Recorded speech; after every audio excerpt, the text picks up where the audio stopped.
Chocolates లో పురుగులు వచ్చాయని వీడియోస్ లో పెడుతుంటే ఫేక్ అనుకునేదాన్ని. ఓన్ గా ఎక్స్పీరియన్స్ చేసేంత వరకు తెలియదు అనమాట. అండ్ అది వీడియో కూడా తీసాను, కానీ నేను మీతో షేర్ చేసుకోలేదు.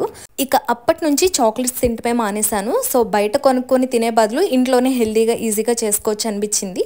So let's make healthy homemade chocolate. బెల్లంని చిన్న చిన్నగా క్రష్ చేసేసి మిక్సీలోకి వేసేసి కోకోవా పౌడర్, బటర్ యాడ్ చేసి మెత్తగా మిక్సీ పట్టేసేయండి. ఇలా బ్లెండ్ అయిపోవాలన్నమాట. ఆ టెక్స్చర్ చూసారా ఎంత రిచ్ గా ఉందో. అండ్ తింటుంటే అచ్చం చాక్లెట్ డిట్టో దిగిపోయింది అంతే. ఇన్ని రోజులు బయట ఎందుకు తిన్నానా అనిపించింది. అండ్ మీషోలో ఈ చాక్లెట్ మౌల్డ్స్ అయితే ఆర్డర్ చేశాను. ఇలా ప్లెయిన్ డార్క్ చాక్లెటే కాకుండా చక్కగా డ్రై ఫ్రూట్స్ కూడా యాడ్ చేసి చాక్లెట్ ఫిల్ చేయండి. చాలా బాగుంటుంది అండ్ హెల్దీగా కూడా ఉంటుంది. ఫ్రీజర్ లో పెట్టేసి 1 అవర్ ఫ్రీజ్ చేస్తే చాలు. బట్ నాకు ఆ రోజు అంతా కరెంట్ పోతూనే ఉంది, అందుకే నేను నెక్స్ట్ డే ఓపెన్ చేశాను అనమాట.